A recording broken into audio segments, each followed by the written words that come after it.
Police ने मिलिटेंटों के 3 मददगारों को गिरफ्तार कर लिया। ये अफराद 2 फरवरी 2019 को प्रताप पार्क श्रीनगर में ग्रेनेड हमले करने में मुलव्विस थे। गिरफ्तार शुदगान की शनाख्त नवीदुल लतीफ, पुलवामा के शकील अहमद और शोपिया के शमशाद मंजूर के तौर पर हुई है। पुलिस का कहना है कि इनका ताल्लुक जैश ए मोहम्मद से है। इनमें से एक नौजवान श्रीनगर के राजबाग में नीट की कोचिंग कर रहा था। एसएसपी का कहना है कि जैश ए मोहम्मद का ये मॉड्यूल श्रीनगर में ग्रेनेड फेंकने के वाकयात में मुलव्विस है और मिलिटेंटों के साथ लगातार राब्ते में भी थे।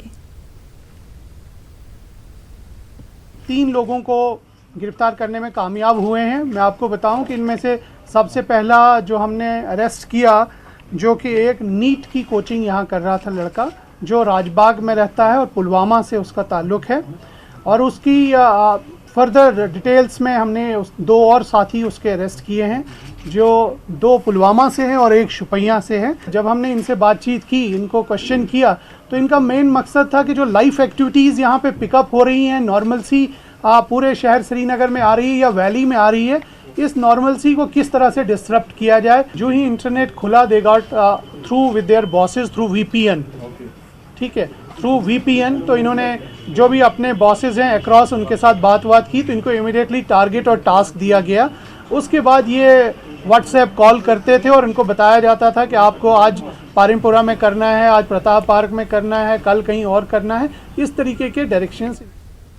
उधर हाल ही में पूरा श्रीनगर में सिक्योरिटी फोर्सेज और मिलिटेंटों के दरमियान हुए इनकाउंटर में जख्मी नौजवान आम शहरी हो सकता है। ताहम पुलिस इस मामले की तहकीकात कर रही है। इन बातों का इजहार एसएसपी श्रीनगर ने किया। याद रहे कि फैयाज लोन उर्फ फैयाज उमर को इनकाउंटर के दौरान गोलियां लगी थी, जिसे पुलिस ने मिलिटेंट करार दिया था। ताहम उसके अहले खाना सामने आ गए और कहा कि जख्मी शख्स एक दुकानदार है और इनकाउंटर के मकाम के करीब एक दुकान चलाता है। उधर एसएसपी श्रीनगर डॉक्टर हसीब मुगल ने कहा कि वो फैयाज उमर के अहले खाना के दावे की तहकीकात कर रहे हैं। We are investigating that matter. उसमें मैं खुद भी उससे बात करने आज जा रहा हूँ। तो we will investigate the matter. Whatever are the facts of the investigation will go as per the ground facts. I can't say, let me investigate, I can answer you after some time. Kashmir bank की कापरन शाख में हादसाती तौर पर गोली लगने से एक सिक्योरिटी गार्ड हलाक हो गया है। यहां मौजूद एक दिगर सिक्योरिटी गार्ड की बंदूक से हादसाती तौर पर गोली निकली, जिसके नतीजे में उसकी मौके पर ही मौत हो गई, जबकि एक आम शहरी दिगर शदीद तौर पर जख्मी हो गया। इसे श्रीनगर के स्किम्स में इलाज के लिए मुंतकिल किया गया। महलूक सिक्योरिटी गार्ड की शनाख्त 31 साल माजिद अहमद नाइकू वल्द मंजूर अहमद के तौर पर हुई है। आगे बढ़ेंगे। कुपवाड़ा के अब्दुल बासित की जयपुर में एक अस्पताल में मौत हो गई है। अब्दुल बासित जयपुर में केटरिंग का काम करता था। बताया जाता है कि चंद अफराद ने उसके साथ मारपीट की थी। तशद्दुद की वजह से बासित कोमा में चला गया था। बासित की मौत से उसके आबाई इलाके कुनन कुपवाड़ा में मातम का माहौल है। बासित पर हमला क्यों किया गया था, इसकी वजह का पता नहीं चल सका है। जयपुर में मौजूद कुछ कश्मीरियों में बासित की मौत पर गम गुस्सा पाया जा रहा है। इस बीच इंतजामिया का कहना है कि इस मामले में जरूरी कार्रवाई होगी। एक मुलजिम को गिरफ्तार भी किया गया है और मजीद की तलाश जारी है। उधर रुकने पार्लियामेंट पीडीपी फैयाज अहमद मीर ने इस वाकये पर अफसोस का इजहार करते हुए कहा कि हुकूमत को बासित के जज्द खाकी को कम अज कम उसके घर तक एयरलिफ्टिंग की सहूलत फराहम करनी चाहिए थी, ताकि उसे जल्द सुपुर्द खाक किया जाता। वाज़ेह है कि फैयाज मीर का ताल्लुक भी कुपवाड़ा जिले से ही है। ये बासित काम पे गया था। वहाँ से जब वापस आया काम से, तो रास्ते में इन 4-5 लड़कों ने इसको पकड़ा और सर में मारा है। वहाँ से आते समय इसने बोला है कि मुझे सर में दर्द हो रहा है, मुझे मारा है। बाकी लड़कों ने, इसकी साथियों ने उठाया है, तो इसको गाड़ी में बिठा के हॉस्पिटल आया है। तो इसकी उल्टी नहीं रुक रही थी, इसी की वजह से नहीं रुक रही थी कि इसको सर में लगी थी। डॉक्टर ने यह समझा कि इसने कुछ खाया है, तो इस बाद में इसको लगी थी, लगने की वजह से इसको उल्टी आ रही थी। बाद में जब इसकी सिटी स्कैन की तो पता चला कि इसको सर में ज़्यादा लगी थी। उस लगने की वजह से डेथ हो गया। हाँ, मसलू के बंदे थे। किसके? मसलू, कोऑर्डिनेट मसलू के बंदे। तो हमको हमारा ठेकेदार जो है वो फैसल है, उसने मसलू के पास हम 2 बंदों को भेजा। हम गए इसके काम पे, इसने हमको भेजा काम पे। शादी वादी खत्म होके इन्होंने ये आए हम गाड़ी में बैठने के लिए। जिस टाइम गाड़ी में बैठे वो कर रहा था, बासी ने दरवाजे को ठुक ठुक किया। जिस टाइम हम गाड़ी में बैठे, ड्राइवर अंदर सो रहा था, बासी ने दरवाजे को ठुक ठुक किया। वो लड़का जो मुंबई का था, उसने बोला दरवाजे को ठुक ठुक मत करो, मेरा दिमाग खराब हो रहा है। बासी ने बोला नहीं, मैं थक गया हूँ बहुत, मुझे अंदर बैठना है। उसी की वजह से उसने बासित का कॉलर पकड़ लिया और 2 बंदे आए उधर से, उन्होंने बासित को पकड़ लिया, दोनों बाजू उसकी पकड़ लिया और एक बंदा उसको बार बार सर पे पीट रहा था। कौन था वो जो मारने वाला था? सर मुंबई का, उसका नाम आदित्य है सर। क्यों मारा, मतलब आपसी झगड़े में मारा? आपसी में ही सर। और कोई वजह थी? कोई वजह नहीं हुई थी सर। तो अभी उन लोगों के बारे में आपने FIR कराई? यस सर, FIR करवाई। जो उनका ठेकेदार है वो अलग से मुझे धमकी दे रहा है, अगर तूने रिपोर्ट वापस नहीं ली, धमकी, ओ रिपोर्ट वापस नहीं ली, एक हाल तूने देखा, अब तुझे भी हम नहीं छोड़ेंगे। ये केटरिंग वाले बच्चे हैं जो प्रोग्राम समाप्त करके और केटरिंग का काम फिनिश करके वापस अपने निवास स्थान पे आने के लिए कोई प्याजों के अंदर जो इनके साथ ही था उसमें शीशा बजाने या ड्राइवर को दगाने की बात इनकी कहा सुनी गई। उसमें एक लड़के ने उसके सिर में गुस्सा मारा, वहाँ से ये लोग आ गए। फिर वो बच्चा जब यहाँ हसनपुरा में कहीं कुछ होटल में रहते हैं, वहाँ उसको उल्टी होने की शिकायत थी। उल्टी होने की शिकायत थी तो वहाँ इसको SMS उसमें भर्ती कराया, जहाँ उसका इलाज चला। और कल उसका मुकदमा दर्ज हुआ था, उसमें एक गिरफ्तारी हो चुकी है और रात को इसकी डेथ हो गई थी मृत्यु के दौरान, इलाज के दौरान। तो इसमें बाकी कार्रवाई चल रही है। पुलिस की तरफ से किसी प्रकार कोई ढिलाई नहीं है, एकदम त्वरित कार्रवाई चल रही है।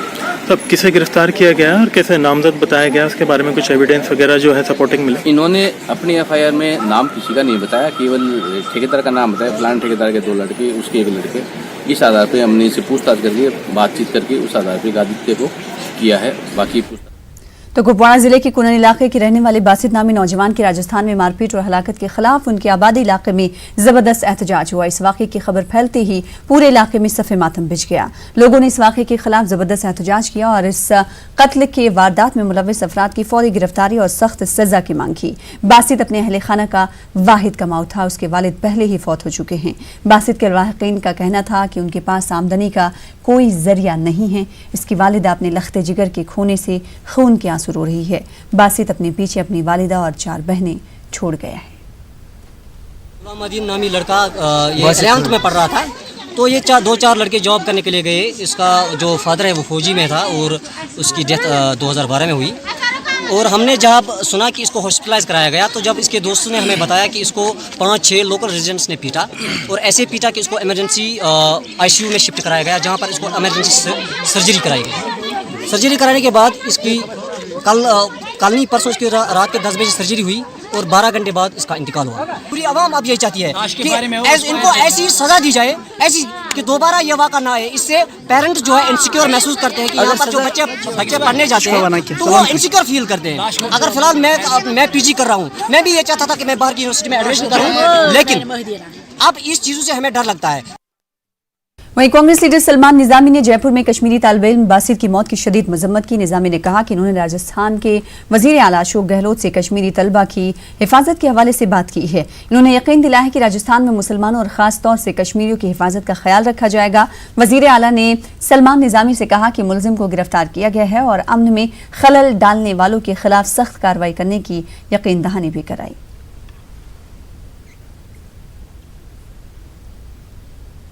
उधर थांटा भलीसा के रहने वाले बिलाल अहमद वल्द गुलाम हैदर का उत्तराखंड के उत्तरकाशी इलाके में पत्थर खिसकने के वाक़े में मौत हो गई है। बिलाल उत्तरकाशी में मजदूरी किया करता था।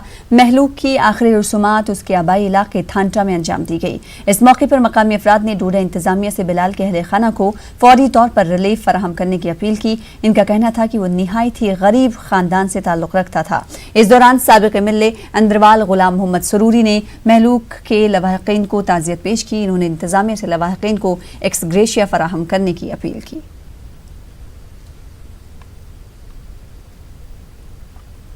आगे बढ़ेंगे। जम्मू कश्मीर की मुख्तलिफ इलाकाई सियासी पार्टियों ने महबूबा मुफ्ती, उमर अब्दुल्ला और फारूक अब्दुल्ला समेत दिगर चंद लीडरान पर PSA आयद करने की सख्त मुखालिफत की है। पीपुल्स डेमोक्रेटिक पार्टी के जनरल सेक्रेटरी सुरेंद्र चौधरी ने इस इक़दाम की मुखालिफत करते हुए कहा कि ये फैसला जमहूरियत के खिलाफ है। नेशनल कॉन्फ्रेंस के सीनियर लीडर रतन लाल गुप्ता का कहना है कि मौजूदा मरकजी सरकार पुराने घड़े उखाड़ कर जम्मू कश्मीर में सियासी खला पैदा करने में लगी हुई है। जी हों, चाहे उमर साहब हों या और भी जो भी लीडर जिनके ऊपर अब इन्होंने कल PSA लगाया और सुना कि और लोगों के ऊपर भी ये PSA लगाने जा रहे हैं, इसको हम स्ट्रॉन्गली कंडेम्ड करते हैं, क्योंकि डेमोक्रेसी के अंदर इन चीज़ों की कहीं जगह ही नहीं है।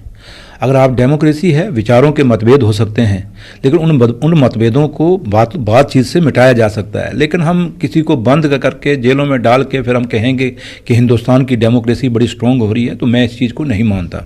अगर हिंदुस्तान की डेमोक्रेसी को अगर आपने स्ट्रॉन्ग करना है और largest democracy in the world है, तो तब आपको कहीं ना कहीं थोड़ा सा बातचीत के ऊपर, नेगोशिएशन के ऊपर, टेबल्स के ऊपर आना पड़ेगा। खाली दिल्ली से बैठ के आप फैसले सुनाएंगे तो उन फैसलों से जम्मू कश्मीर के हालात ठीक होने वाले नहीं हैं। डिक्टेटराना रवैया इन्होंने इख्तियार किया हुआ है और हम नेशनल कॉन्फ्रेंस इसको स्ट्रांगली कंडेम करती है कि बिना किसी कसूर के, बिना किसी बात के इन्होंने ये PSA लगाया है। हम तो इसको सिरे से नकारते हैं और ज़बरदस्त कंडेम करते हैं। नहीं, हम कहते हैं इनको छोड़ना चाहिए, जितने भी पॉलिटिकल वर्कर इन्होंने रखे हुए हैं। डेमोक्रेसी का ये तकाजा है।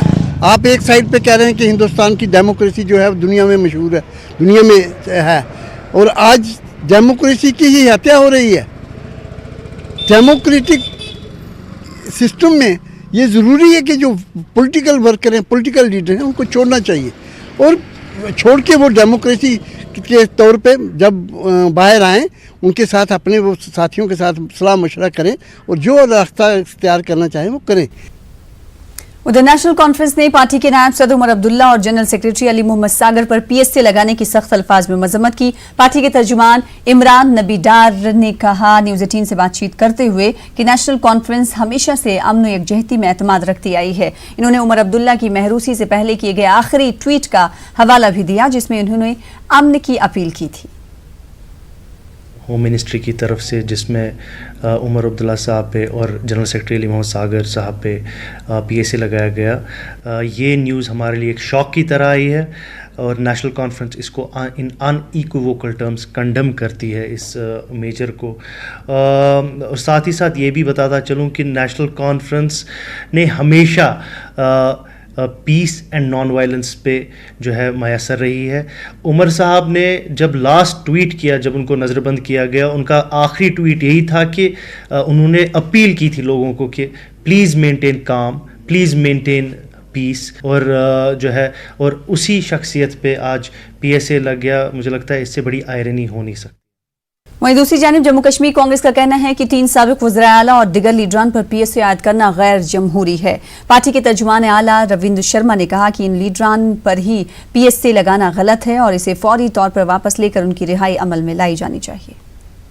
बार बार हमने पार्लियामेंट के अंदर और बाहर भी कहा है कि साबका मुख्यमंत्री हों, मेन स्ट्रीम पार्टीज़ के नेता हों, जिन्होंने देश के संविधान की हलफ उठाई, देश की जमहूरियत में हमेशा हिस्सा लिया, देश के झंडे के तहत इलेक्शन लड़े, उन लोगों को इस तरीके से आप कितनी देर तक पाबंद रखेंगे? उनकी विचारधारा, उनकी बात अलग हो सकती है, लेकिन ऐसे लोगों को इतनी देर तक पाबंद रखना, मैं समझता हूँ ये। वहीं बीजेपी के जम्मू कश्मीर नायब सदर डॉक्टर अली मोहम्मद मीर ने साबिक वज़ीर आला उमर अब्दुल्ला और महबूबा मुफ्ती पर PSA लगने के हवाले से सख्त रद्द-ए-अमल का इजहार करते हुए कहा कि जैसी करनी वैसी भरनी। बीजेपी लीडर ने कहा कि इन्हीं 2 लीडरों ने जम्मू कश्मीर में PSA कानून को जम्मू कश्मीर में मुतारुफ करवाया था और आज खुद इसके शिकार हो गए। जैसी करनी वैसी भरनी। जो आज से पहले 20 साल 25 साल जो लोगों पे मतलब ये ऐसा जुल्म पाया गया है, तो वो बेचारे भी परेशान थे उस वक्त, जो 6-6 साल 5 साल PSA में लगे हैं। जिन्होंने ये PSA लाया या कोटा लाया, वो आज खुद इस गड्ढे में गिर गए, तो इसमें क्या दोष है? शायद आपके पास नेट होगा, आप नेट खोलिए और वहाँ कोई कमेंट्स क्या आ रहे हैं। आज हर एक घर में ये आवाज़ गूंज रही कि भारतीय जनता पार्टी कुछ कर रही है, उन्हें कुछ करके दिखाया है। हम चाहते हैं कि जो यहाँ का गरीब और लोग दब गया है, उस गरीब और आदमी को हम कैसे उठाएं, इस गरीब सत्ता से कैसे उठाएं, ग्राउंड से कैसे उठाएं और उसको कैसे हम डेवलप करें। यही एक रास्ता है उनको डेवलपमेंट करने का। गांदरबल में 4000 से ज्यादा चिनार के पेड़ मौजूद हैं। चिनार के इन पेड़ों ने जिले की खूबसूरती और वकार को 4 चांद लगाए हैं।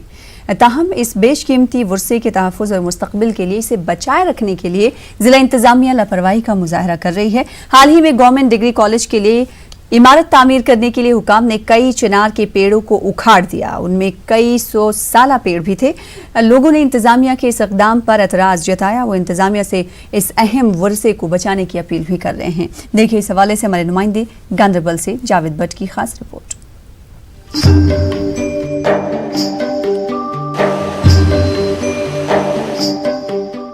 ये गांदरबल का सबसे बड़ा चिनार बाग है। तारीखी अहमियत के हामिल इस बाग को महाराजा बाग कहा जाता है, जो जिला के कल्ब में वाक़े है। ये बाग अक्सर कश्मीर आने वाले सयाहों और फिल्म साजों को अपनी जानिब खींच लाता था। यहाँ तक कि कई बॉलीवुड फिल्मों की शूटिंग भी इस बाग में हो चुकी है।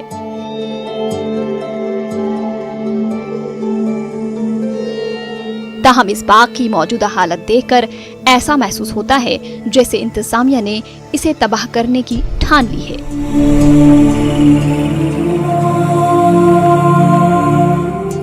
इससे कबल सेंट्रल यूनिवर्सिटी इंतजामिया ने इस बाग के अंदर आरजी कैंपस के लिए कंक्रीट इमारतें खड़ी की, जबकि मुस्तकिल तौर सेंट्रल यूनिवर्सिटी के लिए जिस अराजी की निशानदेही की गई थी वो कामकाज कहीं नजर नहीं आ रहा है। अब डिग्री कॉलेज की इंतजामिया इस बाग को तबाह व बर्बाद करने के दर पे नजर आ रही है। गुज़िश्ता कई रोज से यहाँ मिट्टी उठाने का काम जारी है, जिसकी वजह से सालों पुराने चिनार के पेड़ों की जड़ों को बुरी तरह नुकसान पहुंचा है। न्यूज़ 18 नुमाइंदे ने ये मामला जिला इंतजामिया की नोटिस में लाया तो उन्होंने यकीन दिलाया कि इस काम की वजह से हो रहे नुकसान का नोटिस लेकर मिट्टी उठाने का काम रोक दिया गया है। ताहम ताजुब की बात है कि न्यूज़ 18 टीम ने पाया कि दिन के उजाले में जेसीबीज के जरिए ये काम हनूज जारी है। उधर समाज के कई हलके जिला इंतजामिया के खामोश तमाशाई बनने के रवैये पर शदीद नुक्ताचीनी कर रहे हैं। हमें समझ नहीं आता है इन्होंने एक ही जगह को क्यों चुना। यहाँ पे जो डिग्री कॉलेज में डायरेक्टली मदर पे आऊँगा, यहाँ पे डिग्री कॉलेज जो है वहाँ पे एक हिस्टोरिकल प्लेस है चिनार की वजह से, जिसको महाराज बाग कहा जाता है। इन्होंने वहाँ पे ही काम स्टार्ट किया, वहाँ पे इस कैंपस को खड़ा किया सेंट्रल यूनिवर्सिटी को। हमें ये समझ नहीं आता अगर उन्हें एक्चुअल लैंड जो यहाँ पे प्रपोज किया था सेंट्रल यूनिवर्सिटी के लिए, वहाँ पे क्यों नहीं काम स्टार्ट किया। ये यहाँ पे क्यों अकड़े हुए, यहाँ पे क्यों बिल्डिंगें तामीर होती है। आज एक नया यहाँ पे एक मनसूबा खड़ा हुआ इनकी ओर से, इन्होंने चिनारों को फिर से नुकसान किया और चिनारों को वहाँ पे बिल्कुल उखाड़ा जा रहा है जड़ से। आप वहाँ पे खुद देखिए कि वहाँ पे कितना नुकसान हुआ है। अगर इस जगह की हम बात करेंगे, इसके पीछे एक हिस्ट्री है। ये गांदरबल की एक मानी जानी जगह है, इसकी एक पहचान है। और इतना ही नहीं है, अगर हम चिनार की बात करेंगे, चिनार हमारा हेरिटेज है, हमारा कल्चर है, हमारी आइडेंटिफिकेशन है, हमारी निशानी है। क्यों ये इसके पीछे पड़े हैं, क्यों ये इस पे नुकसान करने पे तुले हुए हैं। मेरी रिपोर्ट में भी ये आया कि वहाँ कुछ डैमेज हो रहे हैं। ADC and XEN on the spot and they will verify and see what best we can do to save the chinars. अगरचे काफी अरसा कबल एक मकामी वकील ने इस तारीखी विरसे को तहफ़्फ़ुज़ फराहम करने के बजाय नुकसान पहुँचाने के लिए इंतजामिया के खिलाफ अदालत में एक अर्जी दाखिल की थी। ताहम इसके बावजूद इस तारीखी बाग की मौजूदा हालत देखकर ये जाहिर हो रहा है कि इस मामले में जिला इंतजामिया किस कदर गैर संजीदा है। अब इस हवाले से मुतल्लिका वकील नई दिल्ली के नेशनल ग्रीन ट्रिब्यूनल में अर्जी दाखिल करने की तैयारी में है। Made a representation wherein it has been highlighted that the Chinar royal trees are facing an onslaught on the hands of the government department. They are bound to be protected under the under section 36 of the Jammu and Kashmir Preservation of Specified Trees Act as well as Land Revenue Act. Still the construction is being going on. Authorities ने कोई step नहीं लिया। मेरी petition के बावजूद भी उन्होंने कोई स्टेप नहीं उठाया। अगर अथॉरिटीज़ ने कोई स्टेप नहीं उठाया then I will move to National Green Tribunal New Delhi for filing petition there. जिला इंतजामिया गांदरबल पर लाजिम है कि वो बिलउमूम वादी कश्मीर और बिलखुसूस जिला गांदरबल के इस अजीम विरसे की इफादियत व अहमियत को समझें। वक्त की अहम ज़रूरत है कि इस बेशकीमती विरसे को ख़त्म करने के इस काम को जल्द अज जल्द बंद करने के अहकामात सादिर किए जाएं। न्यूज़ 18 उर्दू के लिए गांदरबल से जावेद भट्ट की रिपोर्ट।